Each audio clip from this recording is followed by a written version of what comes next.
মানুষেরা ব্যাংক থেকে টাকা লোন নেয়, কৃষি লোন নিল, গরু কিনলো, বীজ কিনলো, সার কিনলো, আকাশ থেকে বৃষ্টি হলো না, অনাবৃষ্টি অতিবৃষ্টি খরার কারণে ফসল হলো না। ব্যাংক কি তার লোন মাফ করবে? তার সুদ মাফ করবে?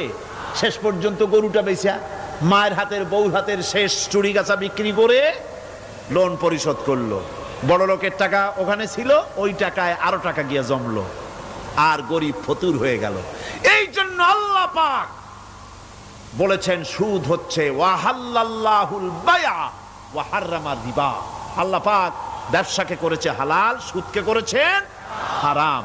এই সুদের মধ্যে ৭০টি গুনাহ, তার ছোট্ট গুনাহ হলো নিজের মায়ের সাথে জিনা করা। জোরে কোন নাউজুবিল্লাহ। মায়ের সাথে জিনা করার চাইতেও নিকৃষ্ট, এটা হলো ছোট গুনাহ। টের পাইছেন?